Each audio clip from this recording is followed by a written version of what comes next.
Most untouchable fighter. I'm assuming this. This man makes fighting look... I don't believe that 100-0 claim. What was his name? He's 40 years old now. And his fighting career... He is still... Wait, he is still fighting. He just lost. He has 191 wins and 32 losses. Oh my god.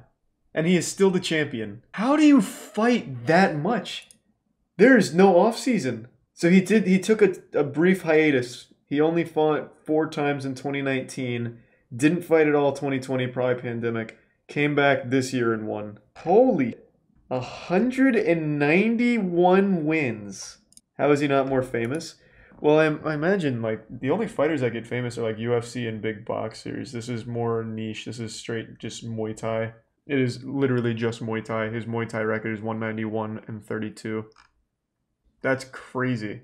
It's easy to notice that this is a man who... In another fight against one of China's legendary Sanda and Muay Thai champion, Marvin. Ladzilla makes him ask, what the hell am I even doing here? No other fighter has been able to just plant their leg on their opponent's leg like this. The opponent has no counters for it because Ladzilla would be able to react to all of his movements. This level of control is only possible when a fighter knows all of the options available. When he has absolute control, he can use silly attacks like this to confuse and rest at the same time, all the while showing dominance. There's nothing his opponent can do here except to get played with. This guy seems awesome. If he tries to grab the leg, he will get punched. It is actually like he's playing Tekken. If he tries to kick, he will get pushed away. If he doesn't do anything, he'll just get attacked. He's simply out of options. Thanks for sub Fuego. The art of effortless fighting is possible when all the options and outcomes are controlled. Against his opponents, Ladzilla controls the range, the rhythm, and the engagements. That's so crazy. In the next sequence, Ladzilla blitzes in to control the punches and land a body kick. The opponent was able to catch the kick after it landed, and he thought he had an opportunity to land a high kick because of it. However, Ladzilla simply wanted him to throw the high kick and was never in any real danger. He ducked the high kick with ease as it came, all the while on one leg. Right after the dodge, he stood back up with swagger, and his opponent couldn't help but smile and marvel at his opponent's brilliance. I mean, there's nothing you can do besides just like appreciate it. When he did, he again leaned back with ease and continued his swagger while walking down his opponent. These type of sequences happened all the time throughout Ladzilla's career. But perhaps the most impressive fights Ladzilla had were against Chinese champions. Against the Sanda champion, Jiang Hui, he was able to chill on the ropes and push kick the opponent away. He not only kicked him once, but Ladzilla he seems like extremely good, but also a troll. Coming in. By keeping the leg there, he just breaks their mental. Away twice in 1 second. This level of control had the opponent impressed, and he acknowledged it right away. By the third round, after outclassing his opponent for the entire time, Ladzilla was putting out his tongue to taunt the opponent and getting him to throw big combinations. The hands were completely down. Who beats this guy? Ladzilla wanted the opponent. So he was 100-0. He wanted the punch and then in his next really 100 matches, he lost 32. Out of the way in the very last second. I mean, just look at how the ladies are so impressed in the back. Yeah, how wouldn't they be? Why wouldn't you? We hear that Ladzilla is loved by all the ladies in China. What we find the most amazing is that Ladzilla simply sees fighting as a game.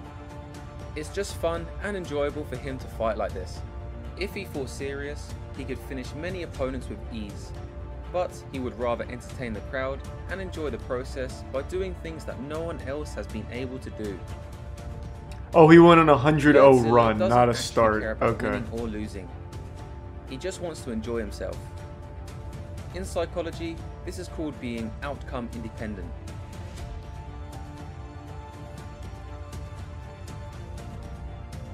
He looks like he's 18. Dude is 40 years old and literally looks 18. He is like water. He flows. God, that's so cool. What do you think of this epic showcase of effortless fighting. Thanks to resub Personally Kraken love here. that Lordzilla can make it all look so easy and not really care about winning or losing. If you enjoyed this episode, make sure to watch another episode of Striking Breakdowns. I'm Lawrence Kenshin, and thank you for keeping our channel alive. I had never heard of this guy before that, but my god, what a good video. How the f isn't he more well known? How many other fighters had a 100-0 run? He has fought over 200 professional matches, and he's 191-32. I don't know how I wouldn't have heard of that. Even though I'm not like a big fighting guy, it's still just so impressive. Oh, maybe because there's other ones? Someone just said Cyan Chai has 300 wins. Let me look. Oh, there's even Cyan Chai versus Lordzilla. Oh, so these are considered the two GOATs, and his record is 307 wins and 44 losses. Holy, oh my god. How? Muay Thai is brutal too. How the f does he have over 350 professional matches? He is still fighting actively at 41. A lot of them do come down to decision though, I'm noticing. There's a lot of TKO as well, but a lot of them do come down to decision. Alright, I want to see this Lordzilla versus...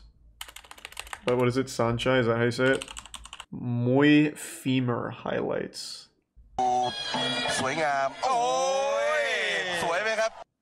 And he's Lordzilla getting Oh wait, this is just like a montage. It is just, it is literally just highlights. Oh, this guy apparently beat him. This guy Lordzilla, who's just... Hey guys, Game fighters. They may be used to spinning elbows, Thanks, but at that Momo. longer range, they're not used to the spinning back fist. There is always a solution to finding where your opponent is weak, and if you prep properly during your training camp, you can pull it off in the fight. And that's what we did with Lordzilla. Now moving on, let's talk about all the mind games. I just want to see the highlights, man. He does.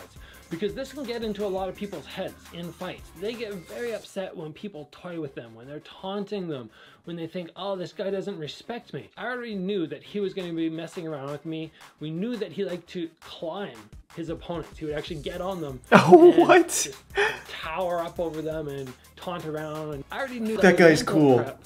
Now another area that I want to talk about with this fight is Lordzilla's ability to fight off the ring ropes. He can just lift his front kick up and just keep it out there. You can see in this one, he's pumping the front kick out, Oh! keeping it against my stomach, and instead of forcing my way forward and trying to really fight against it or backing up, I just stay at full length.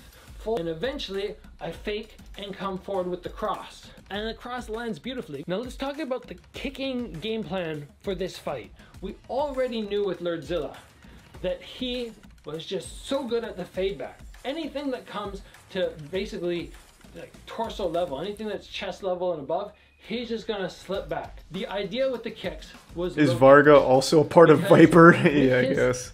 Lean backs, it becomes very difficult. So this guy's to pretty lean good. from here and come with the check. That's a lot of belts. So very, very often, if he threw a kick, I fired right back. Every time he throws a kick, fire back. Or when I finish my punch combination and his head is all over the place, I touch him, I finish with a low kick, it's gonna make it very difficult for him to deal with all that head evasion.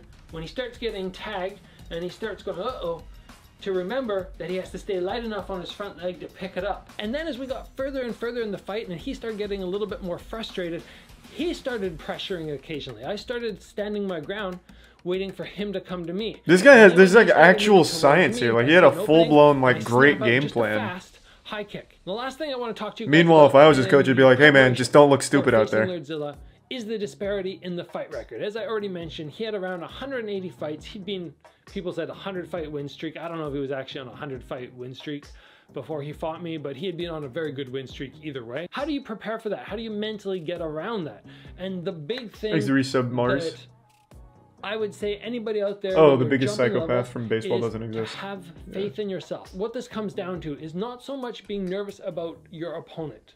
Forget about... I'm assuming, I'm gonna look it up because he's not gonna show the whole highlights. I'm assuming that he didn't win by KO. He must have won by decision. Lordzilla versus Varga. Let's see the result. Wait, it's not even on his record. Was it like an exhibition match? Oh no, here it is. Gabriel Varga. It was decision. It was a unanimous decision to Varga. That was in 2012. Linus fight tips. Nice.